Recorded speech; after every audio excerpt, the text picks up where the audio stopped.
मैं आर.के. रंजन आपका अपने YouTube channel M magical classes में बहुत बहुत स्वागत करता हूँ। तो दोस्तों, जैसा कि हम पिछले वीडियोज़ में कक्षा 10 की जो था वह उसमें अर्थशास्त्र विषय के बारे में अध्ययन किया था हमने। तो आज हम अर्थशास्त्र को ख़त्म करते हुए कक्षा 10वीं की जो हमारा दूसरा सब्जेक्ट है वो मैथ के बारे में हम अध्ययन करेंगे। अब जो हमारा अगला जो टॉपिक है वह हमारा है त्रिकोणमितीय अनुपात, और वह जो त्रिकोणमितीय अनुपात होता है वह 6 है। और 6 कौन कौन से हैं उसके बारे में हम पहले जानते हैं। तो पहला जो है हमारा साइन, कॉस, टैन,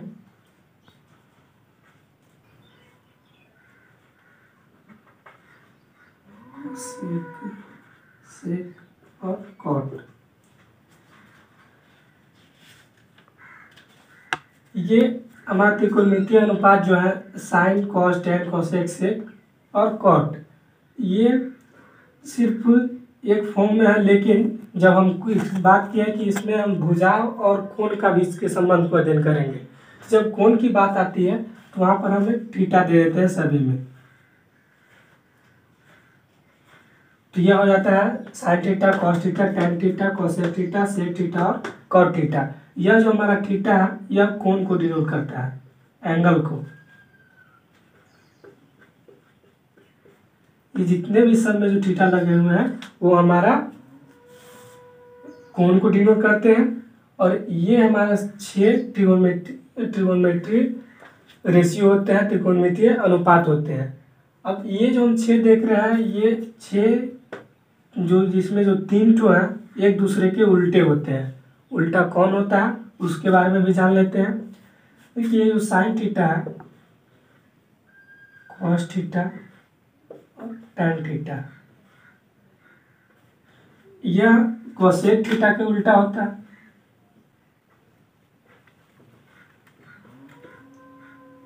ये सेक थीटा का उल्टा होता है और ये कॉट थीटा का उल्टा। ये एक दूसरे के उल्टे होते हैं। उल्टा कहने का मतलब कैसे क्या उल्टा होता है उसके बारे में समझ लेते हैं। जैसे कि यदि साइन थीटा का वैल्यू जो है, साइन थीटा का वैल्यू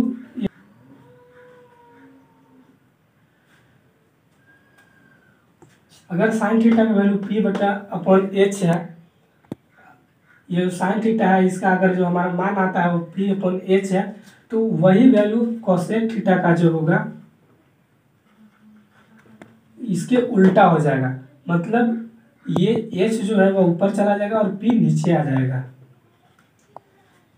इसीलिए बोला जाता है कि ये जो साइन थीटा जो होता है कोसेक थीटा का उल्टा होता है, कॉस जो होता है सेक का उल्टा, और टैन जो होता है कॉट का उल्टा होता है। मतलब ये तीनों एक दूसरे के विपरीत होते हैं। तो यही है हमारा त्रिकोणमितीय अनुपात। अब जो हमारा त्रिकोणमितीय अनुपात है, इनसे जो इस चैप्टर में यूज होने वाला जो भी फार्मूला है उसके बारे में हम अध्ययन कर लेते हैं। तो चलिए जो है उसको देख लेते हैं। ये साइन थीटा है, तो साइन थीटा का जो वैल्यू निकालना होता है तो उसको कैसे निकालते हैं उस फार्मूला को हम देखते हैं। तो साइन थीटा का जो वैल्यू होता है वह लंब बटा आधार होता है, लंब बटा कर्ण होता है।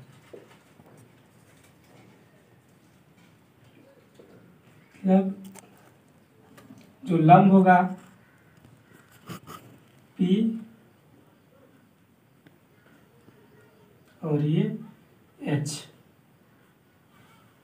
अगर हम इस त्रिभुज में चल देखें, यह जो त्रिभुज है हम बनाए हुए हैं, अगर इसमें हम देखें अगर थीटा यहाँ पर है और इसमें साइन थीटा का वैल्यू हमको निकालना है, तो इसमें जो हो इस त्रिभुज में लंब यानी जो भी एंगल हम लेते हैं उस एंगल के सामने वाला जो भुजा होता है वही हमारा लंब होता है, और उस एंगल से सटा हुआ जो टच किया हुआ भुजा होता है वह आधार हो जाता है। लेकिन कर्ण जो होता है वो हमेशा सेम रहता है। कहने का मतलब कि ये जो लंब और आधार जो है वह एक दूसरे में चेंज होते रहते हैं, लेकिन कर्ण हमेशा एक ही रहता है, नहीं बदलता है वो। अगर ये थीटा जो है, थीटा को हम यहाँ पर ले लें ये, तो इसमें जो हम ये लंब आधार कर्ण लिखे हुए ये दोनों एक्सचेंज हो जाएंगे। मतलब कि ये जो लंब है यहाँ पर आ जाएगा और आधार वाला भुजा हमारा ये हो जाएगा। मतलब कि थीटा पर डिपेंड करता है कि कौन सा भुजा जो है वह लंब होगा और कौन सा आधार होगा। तो एक चीज और कि ये हम देख रहे हैं कि एक समकोण त्रिभुज है और समकोण त्रिभुज में सबसे बड़ी भुजा जो होती है वह हमारा कर्ण होता है। तो हम यहाँ पर ना लेकर के यहाँ से थीटा लेकर के चलते हैं और यहाँ से हमको साइन थीटा का वैल्यू निकालना है। तो इसमें इस त्रिभुज में जब हम निकालेंगे तो इस त्रिभुज में हमारा जो लंब होगा वह है ए बी अपॉन कर्ण जो है हम देख रहे हैं वह ए सी है, तो यहाँ पर ए सी हो जाएगा। अब हम कॉस थीटा की बात करते हैं। तो कॉस थीटा में आधार बटा कर्ण होता है। आधार बटा कर्ण को हम आधार को बी से डिनोट करते हैं, कर्ण को एच से। तो हमारा ये एंगल है तो इसके सामने वाला यानी कि जो ए बी है वह लंब हो जाएगा। तो हमें लंब की जरूरत इस त्रिकोणमितीय अनुपात में नहीं है, इसलिए हम इस भुजा को छोड़ ही देंगे। हमें जो जरूरत है उस चीज़ को लेंगे, यानी कि हमको जरूरत है आधार की। तो आधार जो है हमारा यहाँ बी सी हो जाएगा, तो बी सी हम लिख दिए। और जो कर्ण है हमारा वह ए सी है, यहाँ पर ए सी लिख देंगे। अब अगला होता है हमारा टैन थीटा। तो टैन थीटा का जो अनुपात होता है वह लंब और आधार का होता है। इसको हम P से डिनोट करते हैं और इसे B से। लंब और आधार मतलब कि ये कोण को हम ले रहे हैं थीटा यहीं पर है, तो इसके सामने वाला भुजा जो हमारा ए बी है यह लंब हो जाएगा कि ए बी अपॉन आधार जो है वह हमारा बी सी है, यहाँ पर हम बी सी ले लेंगे। तो ये तीन है जिसका अनुपात जो होता है वह त्रिकोणमितीय अनुपात है साइन कोस टैन का। अब हम पहले ही बता चुके हैं कि बाकी जो तीन है कोसेक सेक और टैन कॉट जो बच रहे हैं वे ये सब जो है एक दूसरे के उल्टा होते हैं। तो इसका जो वैल्यू है जस्ट हम उसको प्लट देंगे तो हमारा कोसेक का हो जाएगा। चलिए उसे भी देख लेते हैं। Cosec theta, cosec theta sine theta में हम देख रहे हैं कि लंब बटा कर्ण है, तो कोसेक थीटा में क्या हो जाएगा जस्ट इसका उल्टा यानी कि कर्ण बटा लंब।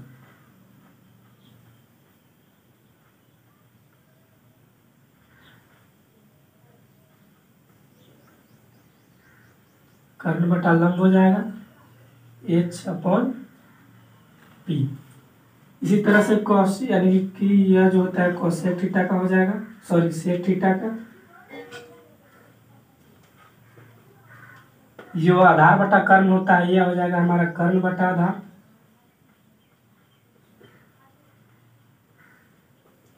कि H अपॉन B। और जो हमारा बच रहा है ये कॉट थीटा, ये टैन का उल्टा होता है, तो टैन का जो है वह आधार बटा लंब है, सॉरी टैन का लंब बटा आधार है, तो जो हमारा कॉट है उसका हो जाएगा आधार बटा लंब कि बी अपॉन पी। यही है हमारा त्रिकोणमितीय अनुपात। और इन्हीं चीज़ों पर यह डिपेंड करता है जो एक्सरसाइज हमारा इससे रिलेटेड है 8.1, वह इन्हीं फार्मूले पर पूरा का पूरा चैप्टर आधारित है। अब इस चीज़ को हम याद करने के लिए ये तो इतना डिफिकल्ट है नहीं, ऐसे भी याद हो जाए, लेकिन फिर भी एक शॉर्टकट जो ट्रिक है जो इजी है जिससे हम आसानी से याद कर रख सकते हैं वो इस तरीक़े से है।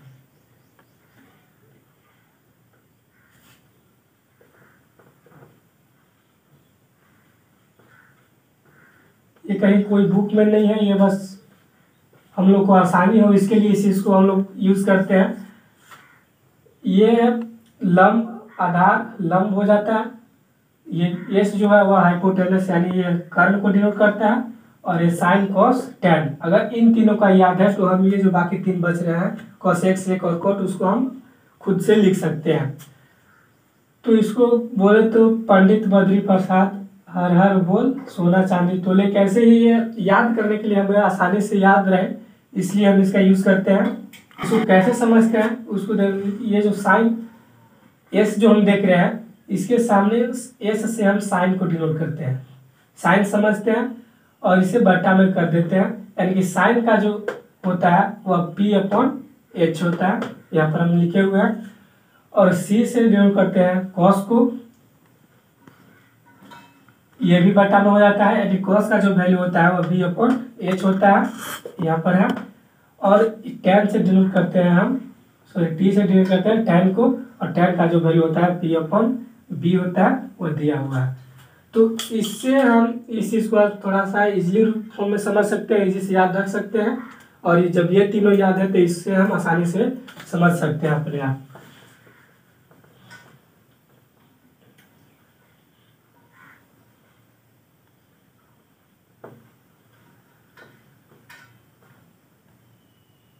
तो इस चैप्टर अध्याय जो त्रिकोणमिति का परिचय है इसमें इतना ही फार्मूला का यूज होने वाला है।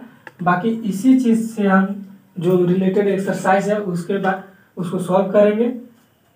तो इसको नोट करते हुए चलिएगा और आगे हम इस से जो रिलेटेड क्वेश्चन है उसके बारे में अब हम बताने जा रहे हैं। अब जो हमारा एक्सरसाइज 8.1 है उसमें जो भी क्वेश्चन है उसके बारे में हम अध्ययन करते हैं। तो जैसे कि हमारा पहला क्वेश्चन दिया हुआ है कि त्रिभुज ABC में, मतलब एक ट्रायंगल दिया हुआ है जिसका नाम है ABC। हम पहले उसे बना लेते हैं।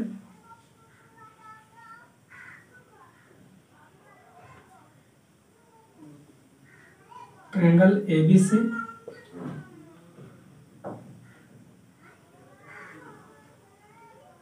ट्रायंगल ABC दिया हुआ है। ये पिक्चर हमारा बुक में नहीं दिया हुआ है लेकिन खुद से बनाना है। जैसे कि बोला था कि एक त्रिभुज ABC में जिसका कोण B समकोण है, ये नामकरण पर भी हमको अच्छा से ध्यान देना होगा। जैसे कि हम एक ट्रायंगल या समकोण बना लिए, लेकिन हम इसके नाम यहाँ से इस तरह से भी स्टार्ट करके दे सकते थे ABC, लेकिन क्वेश्चन के अनुसार यह जो नामकरण हम करेंगे वो गलत होगा। गलत क्यों होगा उसे समझते हैं। क्योंकि क्वेश्चन को जब हम पढ़ते हैं तो उसमें हमें बताया हुआ है कि कोण B जो है वह समकोण होना चाहिए, मतलब कि यह जो हमारा समकोण है यहाँ पर B होना चाहिए। अब बाकी को हम यहाँ पर कुछ भी A या C दे सकते हैं। तो पहले क्वेश्चन को ध्यान से पढ़ना है ताकि हम उसके अनुसार जो पिक्चर है उसको सही से बना सके, नहीं तो हमारा क्वेश्चन का आंसर भी जो होगा वह गलत हो सकता है। तो यह त्रिभुज बना दिए हम, त्रिभुज ABC में जिसका कोण B समकोण था ये भी कर दिए। और उसमें दिया हुआ है कि AB बराबर 24 सेंटीमीटर है, यानी कि AB यह जो भुजा है वह हमारा 24 सेंटीमीटर है। BC यानी कि ये भुजा जो होगी वह हमारा 7 सेंटीमीटर है।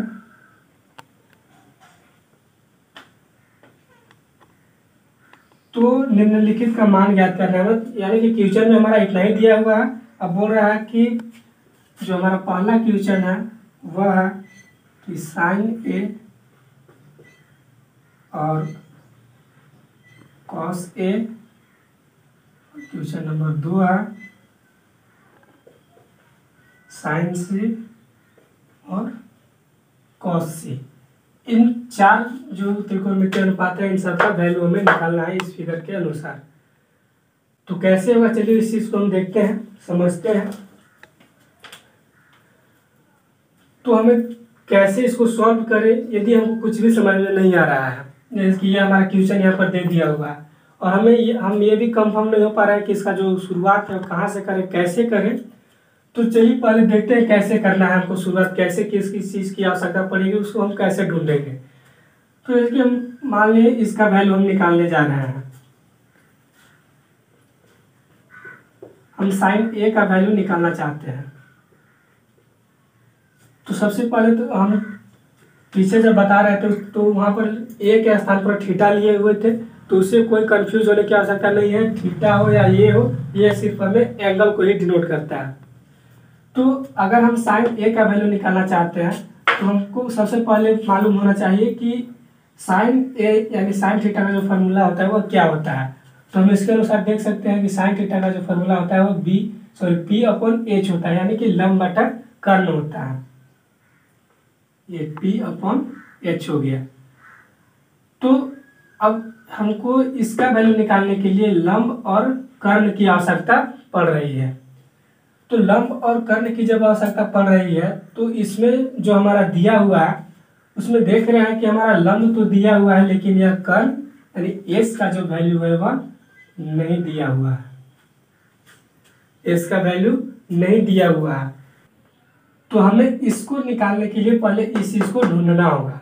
जैसे कि अगर हम एक अपने घरेलू एग्जाम्पल लें कि यदि हमें खिचड़ी बनाना है, तो खिचड़ी बनाने में हमारे पास चावल तो है लेकिन दाल ही नहीं है, तो सबसे पहले हमें दाल को लाना पड़ेगा तब हम खिचड़ी बना सकते हैं। तो जस्ट उसी प्रकार से कि हमारे पास इसका वैल्यू निकालने के लिए लंब का वैल्यू तो दिया हुआ है, लेकिन यह जो कर्ण है इसका वैल्यू नहीं दिया हुआ है। तो सबसे पहले हमें कर्ण की वैल्यू को ढूंढना होगा। तो चलिए उसको कैसे ढूंढते हैं उसको भी देख लेते हैं। आप लोग पिछले कक्षाओं में एक थ्योरम था उसके बारे में पढ़े होंगे जिसका नाम है पाइथागोरस प्रमेय, और इस पर इससे रिलेटेड क्वेश्चन को भी सॉल्व किए होंगे। तो उसी प्रमेय की सहायता लेते हुए हम यहाँ पर जो कर्ण है उसका वैल्यू को निकालेंगे।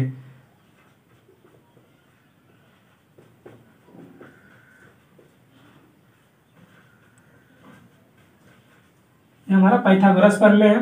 एक बार फिर से याद दिला देते हैं कि पाइथागोरस प्रमेय हमको यह बताता है कि एक समकोण त्रिभुज में जो कर्ण का स्क्वायर होता है वह लंब और आधार के स्क्वायर के योगफल के बराबर होता है। यानी कि इसको अगर लिखें तो कर्ण हमारा इसमें ये AC है तो AC का स्क्वायर हो जाएगा, और लंब हमारा यहाँ पर AB बन रहा है तो AB का स्क्वायर प्लस यह जो BC है वह BC का स्क्वायर हो जाएगा।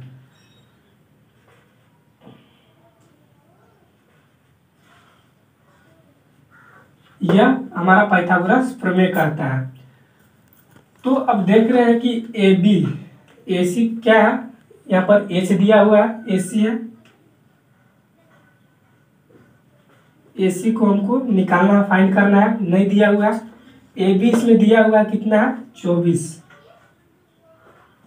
स्क्वायर हो जाएगा, और BC जो हमारा 7 था ये हो जाएगा इसी का स्क्वायर। 24 का जो स्क्वायर होगा वो हम जानते हैं कि 576 होता है, प्लस यह 7 का स्क्वायर 49। अब AC का स्क्वायर, अब इन दोनों को जोड़ देंगे तो हमारा 625 होगा, और हमें सिर्फ AC का वैल्यू चाहिए, हमें स्क्वायर वैल्यू चाहिए, तो हम स्क्वायर को इक्वल के उस साइड ले जाएंगे तो इधर रूट पड़ जाता है, ये सब जानते हैं आप लोग। अब 625 का जब हम वर्गमूल निकालते हैं तो यह 25 हो जाएगा। तो यहाँ से इसके अनुसार हम इस AC का वैल्यू को भी हम लोग निकाल दिए, यानी कि AB हमारा हो गया 24 सेंटीमीटर, BC हो गया 7 सेंटीमीटर, और AC हो गया यहाँ पर 25 सेंटीमीटर।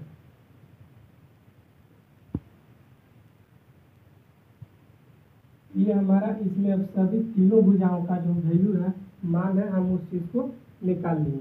अब हम इस क्वेश्चन को सॉल्व करेंगे, कैसे करेंगे उसको अब देखते हैं। क्योंकि ये हमारा साइन A है तो इसका जो वैल्यू होता है वो P/H होता है। तो अब यहाँ पर गौर कीजिएगा, यहाँ पर साइन A लिया हुआ है, मतलब जो थीटा के स्थान पर A है, यानी कि इस कोण की बात किया जा रहा है। जब इस कोण का बात किया जा रहा है तो हम पहले ही बताते कि जिस कोण की हम बात करते हैं, जो भी कोण का हमें मान निकालना होता है उसके सामने वाला जो भुजा होता है वह लंब होता है, और उससे रिलेटेड जो भुजा होता है कर्ण को छोड़कर वह हमारा आधार हो जाता है। यानी कि जो लंब होगा हमारा ये हो जाएगा, यानी इसका वैल्यू जो है वह हमारा 7 हो जाएगा, और जो कर्ण है यह वही रहेगा, तो उसका जो वैल्यू है हमारा यहाँ पर मिल गया 25, तो ये 25 हो जाएगा। मतलब इसका आंसर साइन A का 7/25 हो जाएगा। और इसका दूसरा है कॉस A, तो कॉस A का B/H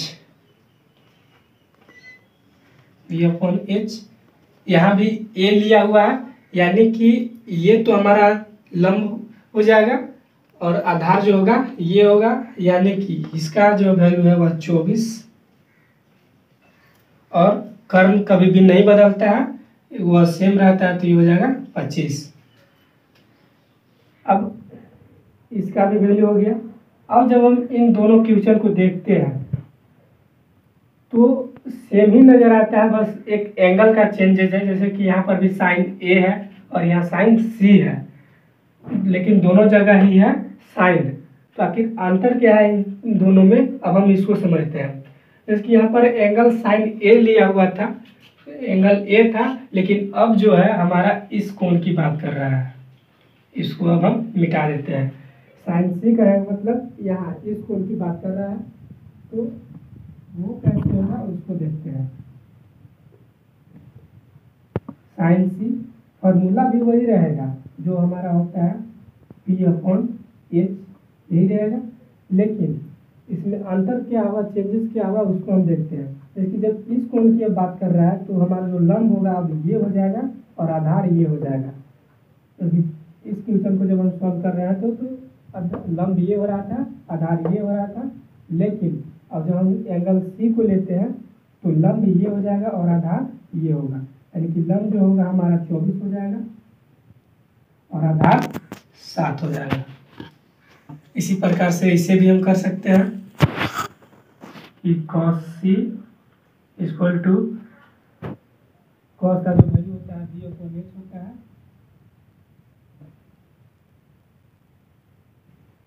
तो सी एंगल को ले रहे हैं, लंब तो ये हो जाएगा, तो लंब की आवश्यकता हमें इसमें नहीं है, हमें आधार की चाहिए जरूरत है, तो आधार ये होगा। तो आधार जो है हमारा वह 7 सेंटीमीटर दिया हुआ है और h जो है वह 25 है। तो यही हमारा वैल्यू होगा सबका। उम्मीद है अच्छा से समझ में आया होगा। यदि नहीं समझ में आया हो तो कमेंट बॉक्स में जा कर के लिखे बताएं, ताकि हम आपके कन्फ्यूजन को सही से दूर कर सकें।